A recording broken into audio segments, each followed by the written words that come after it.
আচ্ছা দেখো, তে গত ক্লাসে আমরা কি পড়ছিলাম? গত ক্লাসে আমরা পড়ছিলাম হলো মেইনলি আর কি যে টপিকগুলো ইম্পর্টেন্ট: সরণ, বেগ, ত্বরণ। এই তিনটা কি একটার সাথে আরেকটা কানেক্টেড। সো এই টপিকগুলি ব্যবহার মানে ইউজ করে আজকে আমরা পড়বো হলো বল। বল পড়বো, তারপরে বল বা ফোর্স, তারপরে হলো কাজ বা ওয়ার্ক, আর এনার্জি বা শক্তি। তো আমি একবার আসলে ক্লাসটা রেকর্ড করছিলাম, কিন্তু সম্ভবত মনে হয় মিউট করা ছিল, এই জন্য আর কি কোনো সাউন্ডই আসে নাই। এই জন্য আবার করতে হইতেছে। আচ্ছা তাহলে চলো শুরু করি। বল বা ফোর্স কি? আচ্ছা ফার্স্টে যদি আমরা মানে বুঝতে চাই বল বা ফোর্স মানে বাস্তবিক ক্ষেত্রে জিনিসটা বল বা ফোর্স দ্বারা কি বোঝাইতেছে। মনে করো এই জায়গায় একটা বক্স আছে, মাটির উপর বা ভূমির উপর একটা বক্স আছে। এখন তুমি যদি বক্সটাকে, তুমি বা অন্য কেউ বা যে কোনো ভাবে বক্সটাকে যদি আঘাত করা না হয়, ধাক্কা দেওয়া না হয়, টান দেওয়া না হয় বা ঠেলা দেওয়া না হয়, বক্সটাকে এই জায়গা থেকে আর নড়বে? কোনোদিন নড়বে? নড়বে না। কিন্তু তুমি যখন বক্সটাকে এইভাবে ধাক্কা দিবা বা এইভাবে ধাক্কা দিবা বা ঠেলা দিবা বা টান দিবা, তখন কি বক্সটা তার জায়গা পরিবর্তন করবে। So, যে তুমি ধাক্কা দেওয়ার ফলে বা টান দেওয়ার ফলে কি এমন হইলো যে বক্সটা তার অবস্থান পরিবর্তন করলো? এর কারণ হলো যে তুমি যখন ধাক্কা দিছো বা টান দিছো, তখন আসলে বক্সটাতে তুমি বল বা ফোর্স প্রয়োগ করছো।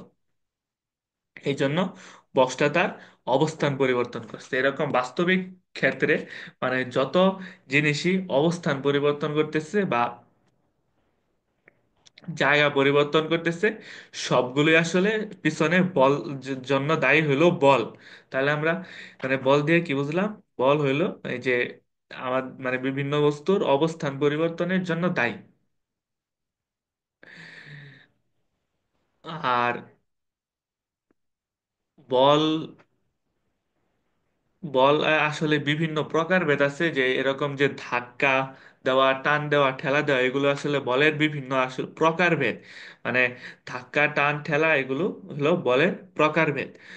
সো বলের সঙ্গে যদি বলা হয়, মানে বল বলতে কি বুঝি আমরা, এরা এক কথায় বলে দিতে পারি যে চার প্রয়োগের ফলে বস্তুর অবস্থানের পরিবর্তন হয়, তাকেই বল বলা হয়, বল বা ফোর্স বলা হয়। আচ্ছা তাহলে আমরা বল কিভাবে নির্ণয় করতে পারি?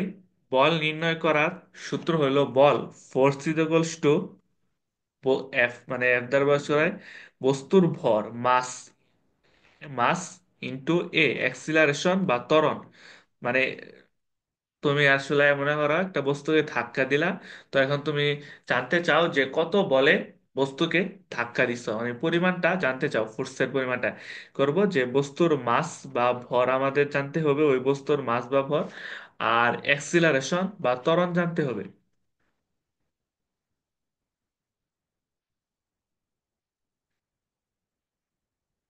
তো অ্যাক্সিলারেশন কিভাবে বের করতে হয় এটা তো তোমাদের শিখাইছি আগের ক্লাসে।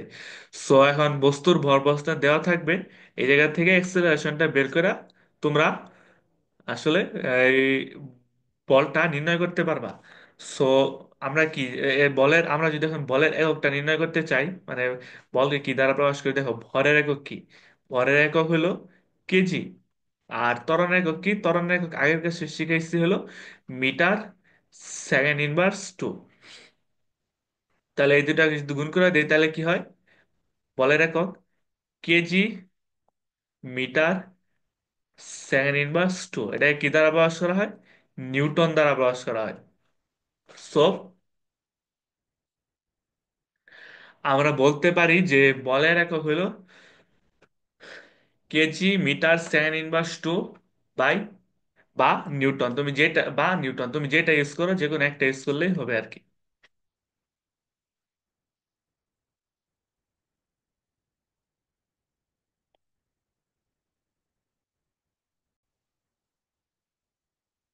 আচ্ছা আমরা যদি এখন একটা ম্যাথ করি, যে মনে করো বল কিভাবে নির্ণয় করব এটা বোঝার জন্য জাস্ট বেসিক একটা কনসেপচুয়াল একটা ম্যাথ করি, খুবই ছোট ম্যাথ।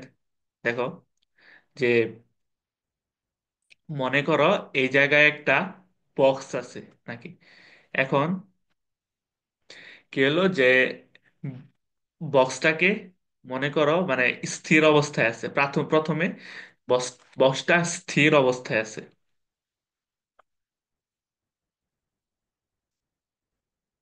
স্থির। তাহলে কি করলো, স্থির অবস্থায় আছে। একটু পরে একজন আয়সা বক্সটাকে এই দিক থেকে ধাক্কা দিল। ধাক্কা দেওয়ার পরে বক্সটা শেষমেশ মানে মনে করো যে 3 সেকেন্ডে এতটুকু দূরত্ব গেল, এবং 3 সেকেন্ড পরে বক্সটার ব্যাগ হইল কত, ধরলাম 15 মিটার সেকেন্ড ইনভার্স ওয়ান। ব্যাগ হইছে ভি ভেলোসিটি।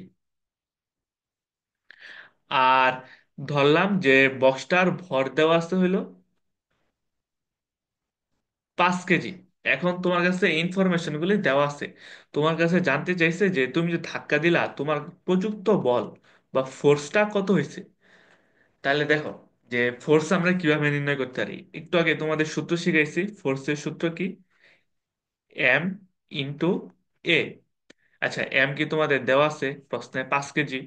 এটা নিয়ে তোমাদের টেনশন নাই, তোমাদের টেনশন কি এ নিয়ে। এটা বের করতে হবে, এ মানে কি ত্বরণ বা অ্যাক্সিলারেশন। এটা কিভাবে বের করতে পারি, আমি তোমাদের এ বের করার সূত্র সূত্র দেখাইছি আগের ক্লাসে। তো কেউ ভুলে গেলে দেখে নিও যে ত্বরণ বা অ্যাক্সিলারেশন ইজ ইকুয়ালস টু শেষ বেগ মানে হলো ফাইনাল ভেলোসিটি মাইনাস ইনিশিয়াল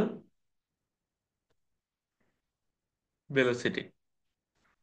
মানে কি, বাই টি বা টাইম বা সময়। যে ত্বরণ আমরা কিভাবে বের করতে পারি, শেষ বেগ বা ফাইনাল ভেলোসিটি থেকে আমরা যদি ইনিশিয়াল বেগ বা প্রাথমিক বেগটা বিয়োগ করে সময় ধারা ভাগ করে দেই, তাহলে আমরা কি পাবো, ত্বরণ বা অ্যাক্সিলারেশনটা পাবো।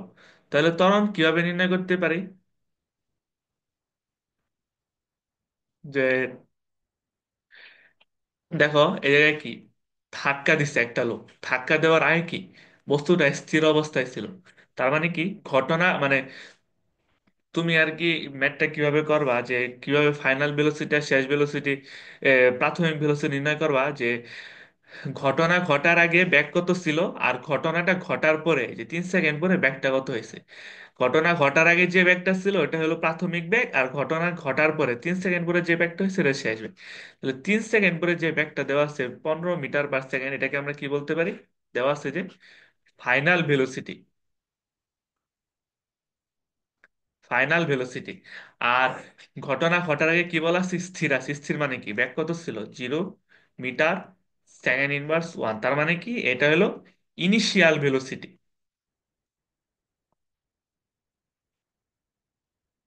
তাহলে আমরা যদি এখন বিয়োগ করি যে ত্বরণটা কত হয় 15, ফাইনাল ভেলোসিটি কত পাইছি 15, আর ইনিশিয়াল ভেলোসিটি কত পাইছি 0, আর সময় কত পাইছি এই জায়গায় দেওয়া আছে, দেখো 3 সেকেন্ড পরে ব্যাগ দেওয়া আছে, তার মানে 3। তাহলে কত হয় 5 মিটার সেকেন্ড ইনভার্স টু। তাহলে এখন যদি গুণ করি যে দেওয়া আছে 5 কেজি, আর ত্বরণ পাইলাম 5 মিটার সেকেন্ড ইনভার্স টু, তাহলে কত হয় 25 KG metre second inverse two. তার মানে হলো 25 নিউটন। সো আশা করি এইটুকু বুঝতে পারছো। তারপরে যদি আমরা যাই যে বল পড়াইলাম, বলে একটা ম্যাথ করাইলাম, এখন কি জানি সে তারপরে হলো কাজ পড়াইছিলাম না। আচ্ছা,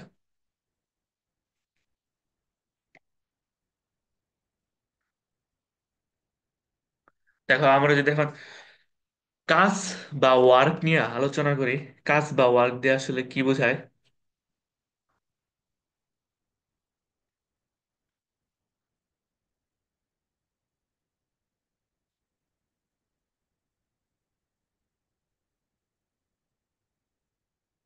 দেখো যে মনে করো এই জায়গায় একজন ব্যক্তি দাঁড়ায় আছে, কিভাবে, যে লোকটা তার মাথার উপর একটা অনেক ভারী একটা বস্তু নিয়ে অনেকক্ষণ ধরে দাঁড়ায় আছে। এই বস্তুটা নিয়ে লোকটা অনেকক্ষণ ধরে দাঁড়ায় আছে। পদার্থবিজ্ঞানের ভাষায় বা ফিজিক্সের ভাষায় এই লোকটা, মনে করো যে এই জায়গায় যে অনেকক্ষণ ধরে দাঁড়ায় আছে, মানে একটা ভারী বস্তু নিয়ে, লোকটা কিন্তু কোনো কাজ করতেছে না, বা লোকটার দ্বারা কোনো কাজ বা ওয়ার্ক সম্পাদন হয়েছে না। মানে পদার্থবিজ্ঞানের ভাষায় আসলে বলতে গেলে যে কোনো বস্তুর মানে আর কি বল বা ফোর্স প্রয়োগে যদি স্মরণ না হয়, ততক্ষণ পর্যন্ত আর কি কাজ হবে না বা ওয়ার্ক সম্পাদন হবে না। তার মানে এই লোকটা যে এতক্ষণ ধরে কষ্ট করে এত ভারী একটা বস্তু নিয়ে দাঁড়ায় আছে, লোকটার আসলে কোনো কাজ হইতেছে না, বা কোনো শক্তি খরচ, আচ্ছা শক্তি খরচের কথা না বলি, যে লোকটা আসলে কোনো কাজ হইতেছে না, কিন্তু লোকটা যদি মনে করো এই জায়গা থেকে এই যে দাঁড়া থাকার বদলে একটু জাস্ট এভাবে একটু সামনে যায় বা একটু পিছনে যায় বা একটু যে কোনো দিয়ে গেল, মানে একটু সরণ হইলো লোকটার বা ডিসপ্লেসমেন্ট হইলো, তাহলেই লোকটা পদার্থবিজ্ঞানের ভাষায় বা ফিজিক্সের ভাষায় কাজ সম্পাদন করবে। তার মানে আমরা কাজ মানে কি বলি, কাজের সংজ্ঞা কি বলতে পারি যে, আচ্ছা দেখো লোকটা যে জায়গা থেকে এই জায়গায় যাবে বা সরণ হবে, তার মানে কি লোকটার একটা বল প্রয়োগ করতে হইতেছে। বল প্রয়োগ ছাড়া কি কোনো, আমি তো তোমাদের আগেই বলছি বল প্রয়োগের ফলেই, বলে বলে যখন পড়াইছি তখন বলছি যে বল প্রয়োগের ফলেই কোনো বস্তুর সরণ হয়, মানে নড়াচড়া করে এক স্থান থেকে অন্য স্থানে যায়। তার মানে কি, এই যে লোকটা যে জায়গায় যাইতেছে, এই যাওয়ার ফলে বাইরে যেতেছে, যাওয়ার ফলে জন্য লোকটার একটা বল প্রয়োগ করা হইতেছে, বল প্রয়োগ করতে হইতেছে, আর এই বল প্রয়োগের ফলে লোকটা সরণ হইতেছে। সো পদার্থ বিজ্ঞানের ভাষায় কাজ বা ওয়ার্ক দ্বারা বোঝায় যদি দুইটা শর্ত মানতে হবে, কোনো বস্তুর উপর বল প্রয়োগ হয়। কি হয়? বল প্রয়োগ হয়, এবং বল প্রয়োগের ফলে বস্তুর সরণ হয়।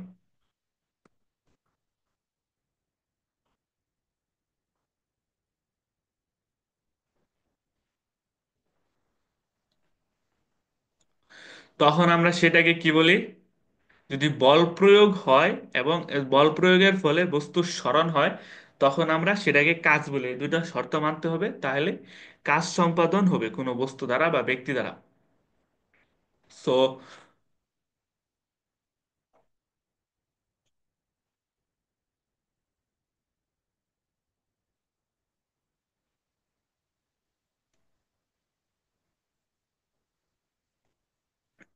দেখো, যে আমি দেখলাম আর কি কোনো মিস চাইতেছে নাকি।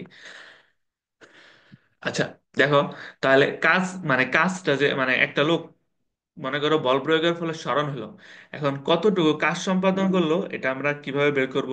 যে কাজ ডাব্লিউ বা ওয়ার্ক ইজ ইকুয়ালস টু, সূত্রটা হলো এম এ, দেখো যে সূত্রটা হলো যে কি বলছি, বল প্রয়োগের ফলে বস্তুর সরণ হয়, তার মানে বস্তুর প্রয়োগকৃত বল এবং সরণ বা ডিসপ্লেসমেন্ট এস এর গুণফলই হলো বস্তুর দ্বারা কৃত কাজ। তার মানে এফ থেকে আমরা সংজ্ঞা থেকে বলা যায়, আমার সংজ্ঞাতে কি বলছে, বল প্রয়োগ হইতে হবে আর সরণ হইতে হবে, তার মানে কি সরণ এবং বল প্রয়োগ দুইটার গুণফলই হলো কাজ। তার এফ কে আমরা আবার কি শিখছি, এফ সমান একটু আগে শিখছি এম এ। তার মানে কি আমরা লিখতে পারি যে কোনো বস্তুর কৃত কাজ আমরা এই সূত্রটা ব্যবহার করে হিসাব করতে পারি। আবার এম এস, আবার এই সূত্র ব্যবহার করে যদি বলের মান সরাসরি দেওয়া থাকে এটা করে করতে পারি, আর যদি বলের মান সরাসরি দেওয়া না থাকে, ভর ত্বরণ দেওয়া থাকে, এইভাবে করতে পারি। দেখো তাহলে আরেকটা সূত্র আছে বল মানে কাজের, যে দেখো মনে করো যে কাজ কিভাবে নির্ণয় করা যায়, যে মনে করো এই জায়গায় একটা বস্তু আছে, তো তুমি কি করলা, বস্তুটাকে এই উচ্চতায় উপরে তুললা, এই জায়গায় নিলাম মনে করো এই উচ্চতা উপরে তুললা, তার মানে কি এই ক্ষেত্রে উচ্চতা, এই যে উচ্চতা অতিক্রম করলো এটাই কি বস্তুর সরণ হয়ে যাবে, এসটাই এস হবে, আর বস্তুর ভর তো এমই থাকবে। আর জায়গায় ত্বরণটা কি হবে বলতো, ত্বরণটা হবে অভিকর্ষীয় ত্বরণ। তার মানে কি এম এমই থাকবে, ত্বরণের জায়গায় হবে জি, আর এস এর জায়গায় হবে এইচ। এটাকে বলা হয় অভিকর্ষীয় কাজ বা গ্রেভিটেশনাল ওয়ার্ক। তো এটা সমান কি mgh। এখন দেখো যে এই তিনটা সূত্রই তোমার প্রয়োজন অনুসারে যখন যে ইনফরমেশন গুলো দেওয়া থাকবে ব্যবহার করতে পারো ওইটার উপর ভিত্তি করে। এখন দেখো যদি আমরা শিখতে চাই যে কাজের আসলে এককটা কি, কাজের এককটা যদি নির্ণয় করতে চাই, দেখো যে আমরা কি শিখছি, W is equals to F S. তাহলে এফ সমান কি, KG metre second inverse two. আর এস সমান কি, সরণ, সরণের একক কি, মিটার। তার মানে গুণ করলে কি হয়, KG metre square second inverse two. এটা কি, এটা হলো,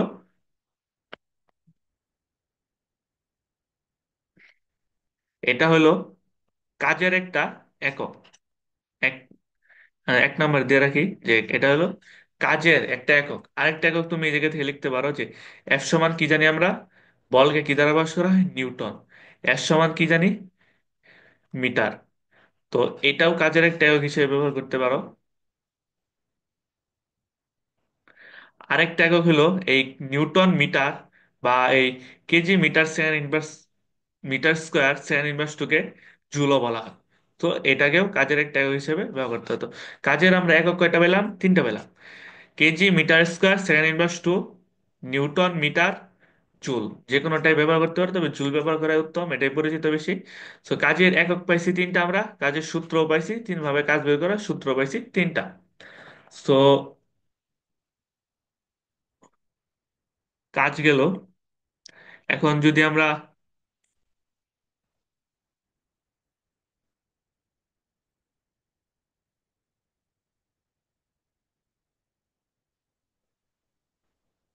কাজের পরে আমরা যে বিষয়টি নিয়ে আলোচনা করতে পারি, এটা হলো শক্তি বা এনার্জি।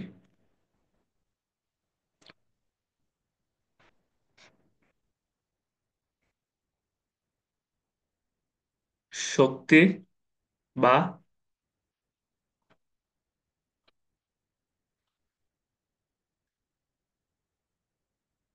এনার্জি। তো শক্তি বা এনার্জি কি, দেখো যে জিনিসটা যদি আমরা ফিল করার চেষ্টা করি প্রথমে, যে শক্তি বা এনার্জি দ্বারা কি বোঝানো হচ্ছে। দেখো মানে এটা সংজ্ঞা বললে হলো যেটা, মানে যে যার প্রয়োগের ফলে বা যেটা খরচ হওয়ার ফলে বা যেটা ক্ষয় হওয়ার ফলে, মানে যেটার কারণে তোমার কাজ সম্পাদন হইতেছে, মানে কাজ সম্পাদনের প্রভাবক হিসেবে কাজ করতেছে বলতে গেলে হলো শক্তি। শক্তি আর কাজ মনে করো ভাই, মানে এটা আসলে ভাই ভাই হিসেবে বলা যায়, কারণ প্রপার্টি সব সেমই। আচ্ছা দেখো, যে আমরা যদি আবার ওই উদাহরণটা দিয়ে যাই, একটা উদাহরণ দিয়ে সবগুলো বোঝানোর চেষ্টা করতে হয় যাতে ঝামেলা না লাগে। যে দেখো, যে মনে করো এই জায়গায় একটা বস্তু আছে। এখন দেখো আমরা কি বলি যে খাদ্য গ্রহণের ফলে, খাবার দাবার গ্রহণের ফলে আমাদের শরীরে শক্তি জমা হয়। এখন দেখো, তোমার শরীরে যদি শক্তি না থাকে তাহলে কি তুমি এই বস্তুটা, মানে মনে করো যে এটা অনেক ভারী একটা বস্তু, মানে এই বস্তুটা অনেক ভারী একটা বস্তু, তোমার শরীরে যদি শক্তি না থাকে বা তুমি কয়েকদিন ধরে খাওয়া দাওয়া করো না, তাহলে কি এই বস্তুটাকে তুমি ধাক্কা দিয়া সরাতে পারবা, সরাতে পারবা না, বা হালকা সরাতে পারবা। কিন্তু তোমার শরীরে যদি, তুমি যদি রেগুলার খাওয়া দাওয়া করো ভালোভাবে, শক্তি থাকে, তাহলে তোমার শরীরে শক্তি থাকবে আর তুমি কি করতে পারো, ধাক্কা দিয়ে খুব সহজে একটা বস্তুকে বা এটা বস্তুটাকে সরাতে পারবো। তার মানে কি, যে এটা, আর এটা সরানো মানে কি, আমাদের এই জায়গায় হলো কাজ সম্পাদন হইতেছে, তুমি এটা সরাইতেছো মানে কি, তুমি এই জায়গায় ধাক্কা দিতেছো বা সরাইতেছো মানে কি, বল প্রয়োগ হইতেছে। বল প্রয়োগের ফলে এই জায়গায় কি সরণ হইতেছে একটা, আর এই সরণের ফলে এই জায়গায় একটা কাজ হইতেছে। আর এই কাজটা কিভাবে সম্পন্ন হইতেছে, তুমি তোমার নিজের শরীরের শক্তি খরচ করতেছো, নিজের শরীরে এনার্জি খরচ করতেছো। তার ফলে এই বস্তুটা আসলে তার মানে আর কি কাজ হইতেছে, বল প্রয়োগ হইতেছে, স্মরণ হইতেছে, সবকিছুই তোমার মেইনলি শক্তির অপচয়ের ফলে, তোমার শরীরের শক্তির অপচয়ের ফলে। আসলে এইভাবে শক্তি জিনিসটাকে আমরা ডিফাইন করতে পারি যে কাজ সম্পাদনের জন্য আসলে যা প্রয়োজন ওই জিনিসটা হলো, যে জিনিসটা প্রয়োজন ওটা হলো শক্তি বা এনার্জি। সো শক্তিকে আসলে মেনলি দুইটা ভাগে ভাগ করা যায়, যে আমরা দুইটা মেইন টাইপের ভাগ করতে পারি। একটা হলো যে বিভব শক্তি,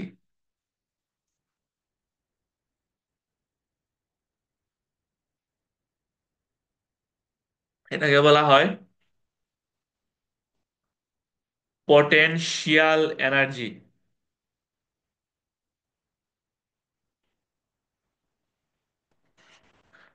আরেকটাকে বলা হয় গতিশক্তি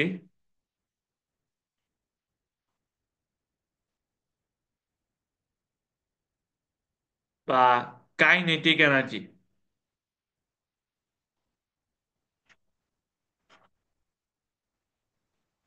তো এই দুটো দ্বারা কি বোঝায়, যে বিভব শক্তি দ্বারা আমরা কি বুঝি, মানে বিভব শক্তির সংজ্ঞাটা হলো এরকম যে কোনো বস্তুর অবস্থান পরিবর্তনের জন্য, মনে করো একটা জায়গায় আছে, জায়গাটা তুমি মনে করো যে আচ্ছা, সংজ্ঞাটা বলে নেই, যে কোনো বস্তুর অবস্থান পরিবর্তনের জন্য তার মধ্যে যে শক্তি সঞ্চিত হয় ওইটাই হলো বিভব শক্তি। আর এখন যদি এটা বোঝানোর চেষ্টা করি যে কি বোঝায় যে বিভব শক্তি দ্বারা, মনে করো এই জায়গায় একটা বস্তু আছে। তো তুমি কি করলা, বস্তুটাকে উপরে তুললা, তার মানে কি অবস্থান পরিবর্তন করলা, বস্তুটাকে এই জায়গায় রাখলা। এখন দেখো যে তুমি এই জায়গায় রাখার পরে বস্তুর আগে যদি তুমি জাস্ট ছাইড়া দেওয়া, মানে এটা থেকে সকল মানে বাধা তুলে নেও, তাহলে বস্তুটা কি নিচ থেকে পড়ে যাবে। যে জায়গায় পড়লো এই জায়গায় কি কেউ কোনো শক্তি প্রয়োগ করছে? কেউ কোনো শক্তি প্রয়োগ বা বল প্রয়োগ করে না, এটা একা একাই পড়ছে ছাইড়া দেওয়ার কারণে। তার মানে কি, তুমি যখন এই জায়গায় তুলছ বস্তুটাকে, তখন তার মধ্যে একটা শক্তি সঞ্চিত হয়েছে। এই সঞ্চিত শক্তিটার কারণেই সে একা একা পড়ে গেছে। যদি এই সঞ্চিত শক্তিটা না থাকতো, তাহলে এটা একা একা পড়তে কখনোই পড়তো না, ওই জায়গাতেই স্থির থাকতো। তো পৃথিবীর নিয়মটা এরকম যে আমরা যখন ভূমি থেকে কোনো একটা বস্তুকে উপরে তুলবো, তখন ওটার মধ্যে একটা শক্তি সঞ্চিত হবে। এই শক্তির কারণেই ওটা আসলে উপর থেকে নিচে যদি ছাড়া দাও তাহলে পড়ে যাবে। আর এই শক্তিটা কি, তার অবস্থান এক জায়গা থেকে আরেক জায়গায় অবস্থান পরিবর্তনের জন্য তৈরি হইতেছে। এইটাকে আমরা বলি বিভব শক্তি বা পটেনশিয়াল এনার্জি। সো এটাকে কি দ্বারা প্রকাশ করা হয়, এটাকে এটার বের করার সূত্র হলো mgh, ভর অভিকর্ষ ত্বরণ ইন্টু উচ্চতা। সো এইটা আমরা একটু আগে দেখছি একটা সূত্র, ওই ওই সূত্রটা আর কি, যে কাজের মধ্যে দেখছো সেম সূত্র। তো আশা করি বিভব শক্তি বুঝতে পারছো। এখন যদি আমরা গতিশক্তি নিয়ে আলোচনা করি, যে গতিশক্তি বলতে কি বোঝায়, যে মনে করো কোনো গতিশীল বস্তুর মধ্যে, এটা এর নাম থেকে বোঝা যায় কি বোঝাইতেছে, যে কোনো গতিশীল বস্তুর মধ্যে যে শক্তিটা সঞ্চিত থাকে ওইটা হলো গতিশক্তি। মনে করো তুমি 10 বা 15 মিটার পার সেকেন্ড বেগে দৌড়াইতেছ। তো তোমার মধ্যে এই যে দৌড়াইতেছো যে তুমি, তো তোমার মধ্যে কি, দৌড়ানোর জন্য হলো একটা শক্তি লাগবে। তো তুমি যদি শক্তিটা না থাকে তাহলে কিন্তু তুমি দৌড়াতে পারবা, দৌড়াতে পারবা না। তো এই মানে গতিশীল যে আছো, এই গতিশীল অবস্থার জন্য তোমার মধ্যে যে শক্তিটা আছে, এই শক্তিটার নাম দেওয়া হয়েছে গতিশক্তি বা কাইনেটিক এনার্জি। তো গতিশক্তি আমরা কিভাবে নির্ণয় করব, দেখো, ফার্স্ট একটা হাফ ইন্টু বস্তুর ভর ইন্টু তুমি যত বেগে দৌড়াইতেছ বা চলাচল করতেছো ওই বেগের উপর square, half M V square. এভাবে আমরা গতিশক্তি নির্ণয় করব। তো এই দুইটা টপিক খুবই আসলে ছোট টপিক, কিন্তু মানে তোমাদের বোঝানোর জন্য কিন্তু এগুলি আসলে এক্সপ্লেন করলে অনেক কিছুই, অনেক ডিটেলস বাড়ানো যায়। যে মনে করো এক একটা টপিকের উপরে অনেক বড় বড় ক্লাস নেওয়া যাবে, কিন্তু যেহেতু ওই জায়গায় বেসিক ক্লাস দিয়ে বলছি, যে যতটুকু প্রয়োজন, যে জাস্ট তোমরা জানা রাখো যে আসলে সূত্রগুলো যে পড়াইতেছে এই সূত্রগুলো পরিচয় কি আর সূত্রগুলো কই থেকে আসতেছে, এতটুকু জেনে রাখো জাস্ট। এই জন্য আর কি ক্লাস দিতেছি। আর ডিটেলস যদি কখনো এক্সপ্লেন করার সুযোগ হয় ভবিষ্যতে, ইনশাল্লাহ করব। আপাতত এতটুকু জেনে রাখো যে মানে কিভাবে সূত্রগুলো আসতেছে আর সূত্রগুলোর পরিচয় কি। তো আশা করি বুঝতে পারছো। আর একটা জিনিস, যে গতিশক্তি বিভব শক্তি এগুলি এটার একক, দুইটার একক কি আর কি, গতিশক্তির একক বিভব শক্তির একক। দুইটার একক কি হলো কাজের একক, যেটা ওইটাই মানে জুল। এই জন্য বলছিলাম যে গতি শক্তি আর শক্তি, আর শক্তির একক মেইনলি বলতে গেলে শক্তির একক জুল, গতি শক্তি বিভব শক্তি এদের একক জুল, কাজের একক জুল, মানে তিনটার একক জুল। এই জন্য বলছিলাম যে কাজ আর শক্তি ভাই ভাই, অনেকটা একই রকম। তো এ পর্যন্তই থাক, কোনো সমস্যা থাকলে আমাকে জানাই।